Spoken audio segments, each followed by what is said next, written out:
I'm just acting, I'm not blind. Or am I? Daredevil is one of the most greatest comic book characters. This is not an understatement. The core concept behind Daredevil, a Catholic Christian who dresses up as the devil to beat criminals, a vigilante by night, and a lawyer, a blind lawyer, by day. All these concepts make him one of the most greatest superheroes. The Daredevil Netflix TV show is one of the biggest examples that when you take a great comic book character and you create a TV show with absolute near perfect execution, you can create one of the most greatest pieces of television. And then there is Daredevil Born Again, doomed from its beginning because it had two great shoes to fill. One was the legacy of the original Netflix series, and second, it had to be the saving grace of a dying cinematic universe. But how well did it perform? We'll talk all about that in this video. Hello, and my name is Keshav Slater, and today we are talking Daredevil versus Daredevil.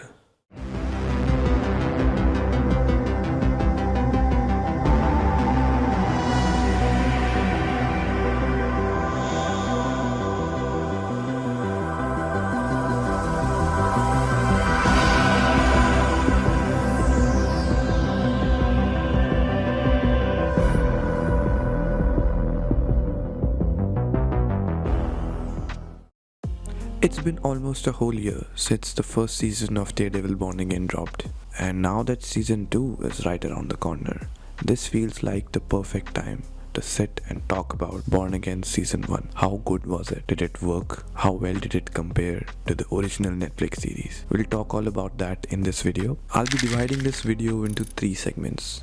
First, we'll talk about Daredevil Born Again as its own individual show. I'll be providing with my own personal review / opinion. Then we'll compare it with the original Netflix series and see how well have they captured the strong points from those 3 seasons. And in the last segment, I will be talking about my expectations / my wish list of what I want to see in season 2, or what they can improve in season 2. So without wasting any time, let's just get right into it. I still remember the hype when Marvel announced that they're bringing Daredevil back from its supposed grave, and Charlie Cox is reprising his role as Matt Murdock. And even with all that hype, I was still a bit skeptical because Marvel's track record was not the greatest at that time. So I knew I had to manage my expectation. And even when the show was premiering weekly, people were up there glazing the Daredevil train. But now that we have had some time to sit with it, I've watched it a couple of times, and now I totally understand how I feel about that show. In my opinion, this show was a mixed bag. It felt like 2 different shows mashed together, and it literally was. If in case you don't know, originally they were developing a completely different show under the name Born Again, but then they went into a creative overhaul, and then they reintroduced some of the previous Netflix era characters, some different storylines, and then they picked and chose what worked from the pre-creative overhaul version of that show, and they tried to fit it all together into one cohesive story. But the execution was not that great. I was very easily able to, even on my first watch, tell which parts were from the pre-creative overhaul and which were from the post-creative overhaul because of this variance between the quality of the show that I was watching. It felt like I was watching 2 different shows. A lot of the storylines felt rushed. A lot of prominent characters didn't get much screen time. And then there was the whole mess of who is the big bad of this season. Is it Muse or is it Kingpin? The Muse storyline was prematurely concluded, and then Kingpin was made the center bad person of the season. But then his rise to the power was also, it felt a bit rushed. Not a bit, quite rushed. And then there are side characters who just feel like they're there to move the plot along. They don't have any depth in their character. They just fall into the generic character archetype in their respective fields. But then there are strong scenes like the confrontation between Matt and Frank Castle. That was peak. That felt like peak because it came from the post-creative overhaul version. So all these variations they did break my illusion while watching the show, but it also makes me hopeful that maybe season 2, which comes entirely after the creative overhaul, so they will know what they are doing from the starting. But for right now, in my opinion, this season was okay-ish. Like I said, it was a mixed bag. But now let's talk about the original. I used to listen to people's prayers in here and out on the street. And people asking for God's help or justice or vengeance sometimes. It's always the same. Please, God. I thought that God let me hear the prayers so that I could answer. In my opinion, the original Netflix show is one of the most greatest pieces of television out there, and I can literally sit here and glaze that show for hours. I won't do that, but I can. And to those who think that it's overrated and they refuse to watch it, anyways, there are specific reasons why that show hits so hard. The way they handle the character depth, inner conflicts of a character, the way the show is shot, the visual language, the pacing of that show, the action in that show, the harmony between actors and writers. All those things make that show feel something special. But how well was that translated into this new born again version? Let's take it one by one. First, we'll talk about. And for that, our first candidate is Matt Murdock himself. Who is Matt Murdock? Well, he's Daredevil, obviously. But why? Why Matt Murdock is Daredevil? Or rather, why Matt Murdock has to be Daredevil? This is the question that the series keeps questioning and then answering throughout the 3 seasons of the Netflix version. And they give some strong points. First of all, Matt Murdock has to be Daredevil because he thinks that it's his divine calling. There is a concept in Christianity. Matt Murdock, being a Catholic Christian, deeply believes in that concept of corporal works of mercy. That means when he hears someone is suffering, he has to help them. And the biggest curse on Matt is that he hears really well. So he feels that God has given him this great sense to hear other people's suffering is because he wants him to go out there and help people. And that's why he believes that he has to be Daredevil. He has no luxury of looking away. Speaking about his Catholic beliefs, another big Catholic belief that he has is that a Christian man must not harm others. Yet he inflicts violence. But why? Why does he have to hurt people? It's because the devil inside him that he inherited from his own father, battling Jack Murdock. His father used to let out his inner devil in the ring, but Matt Murdock is a lawyer. Lawyers don't settle things with their fists. Where does he let his rage go? He has created this outlet, Daredevil, to channelize his inner rage, his inner devil, and that's why Matt Murdock has to be Daredevil. Speaking of his father, another reason why Matt Murdock believes that he has to be Daredevil is because of his unresolved trauma and guilt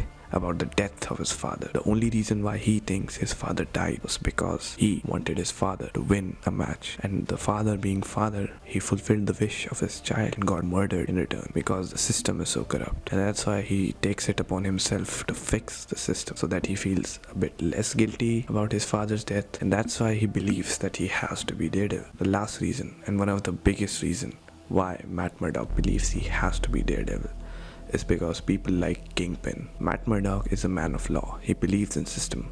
And that's why he tries to put criminals away through the system. But there are people like Kingpin who just bend the system and corrupt everything they touch. And for those people, there has to be someone who is different, who is above the system, who doesn't care about law. And that person is Daredevil.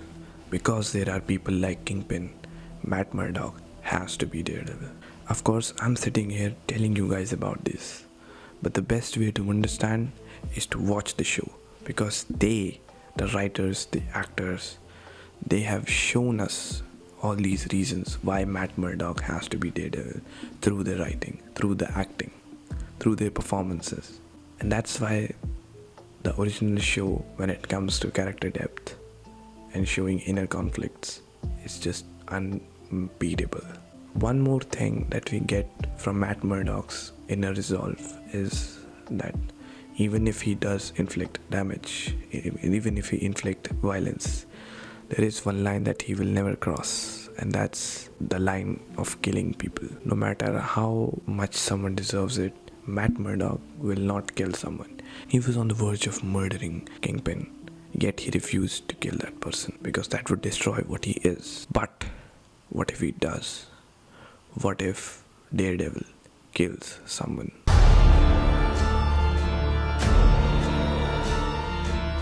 That's the question Born Again asks. It takes a completely different take on characters' inner conflict. The fact that Matt Murdock decides and acts upon it and actually kills someone.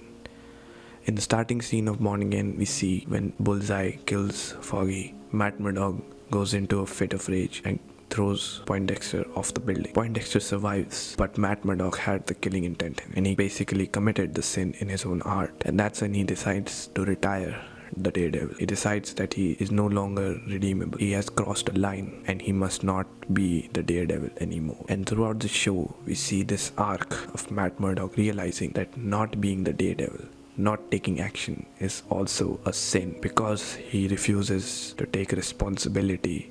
He refuses to be the devil. People suffer. People like Hector Ayala get murdered in the street. And in order to overcome the death of his best friend, we see Matt Murdock finally deciding to put that cowl back on and become Daredevil again. In all senses, we see Daredevil born again. This is also a very great take on the character, but how well was it executed?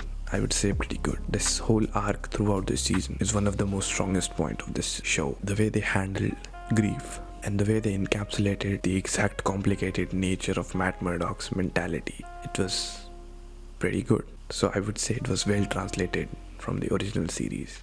But what about his counterpart, Kingpin? In order to prepare for this video, I watched the original 3 seasons and then Born Again. And when it comes to the character of Kingpin, there is a very huge difference between Netflix era Kingpin and whatever Kingpin we have now in Born Again. In the original era of the Netflix season, the Kingpin that we had was a dangerous, scary, calculating monster baby. No matter where you put him in Hell's Kitchen, he's the Kingpin. You put him in jail, he's running that joint. You put him in FBI custody, he takes over FBI.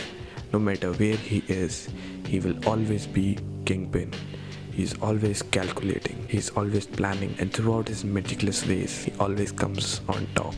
And that's what's scary about him. You can never truly defeat him. He will always be the Kingpin unless you kill him. And that's what makes his character so damn scary. But in Born Again, we had a fat cuck.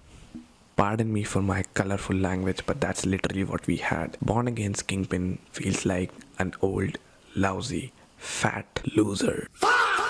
He is a baby, but no monster. But then the show decides to give him all the power in the world in the last 2 episodes because, yeah, that makes sense. The type of power he had to achieve throughout the season 3, he got all of that in just one night in Born Again. That's cheap.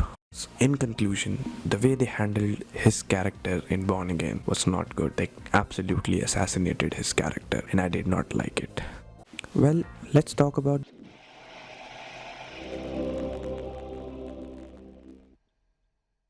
the original Netflix show, by far as one of the most greatest cinematography of any comic book media till date. The way they use lighting, shadow, the overall shot composition, the way they use different perspective for subject A and subject B inside their frame, all of that, it's delightful.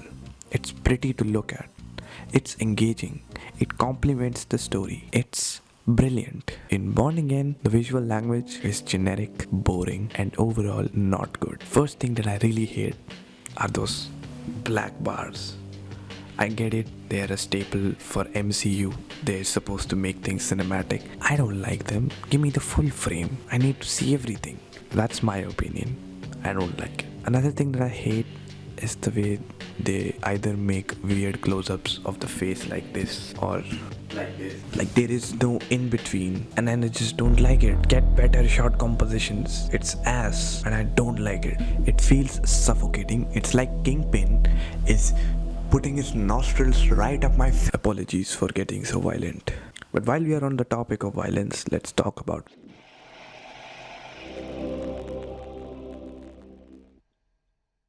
Violence is one of the most strongest point of Netflix Daredevil. And it's not just Daredevil. All the Marvel Netflix shows, they all had great fighting scenes. Even Iron Fist. The fights, they just feel raw, brutal. You can feel the exhaustion. You can feel every punch hit. In Born Again, the fights they just felt too choreographed, too CGI, too fake-ish. I mean, don't get me wrong, people enjoyed it. I also enjoyed it, but it just lacked that raw charm that we had in the Netflix era. But that's just my personal preference. People enjoyed it, so hey, if you like it, I'm not going to judge you. I prefer the more raw and brutal looking fights. Lastly, let's talk about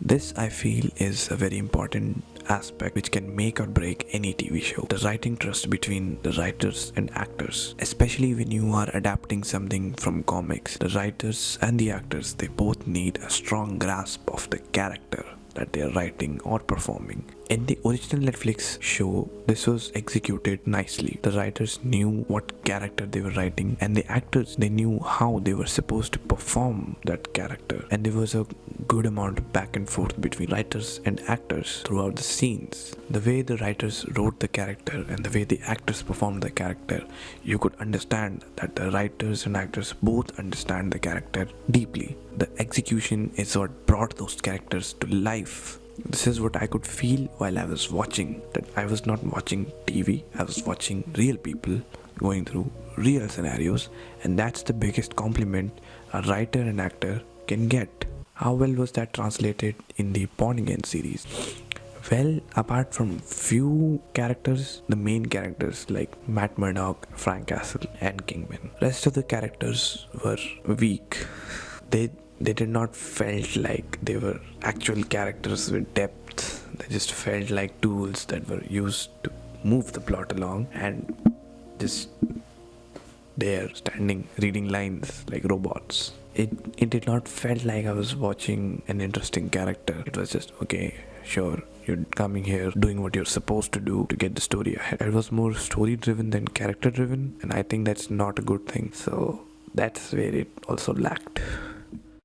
Of course, highlighting all the negative aspects would make someone believe that show is all bad. But trust me, this is very, very, very strong criticism from someone who really likes the show.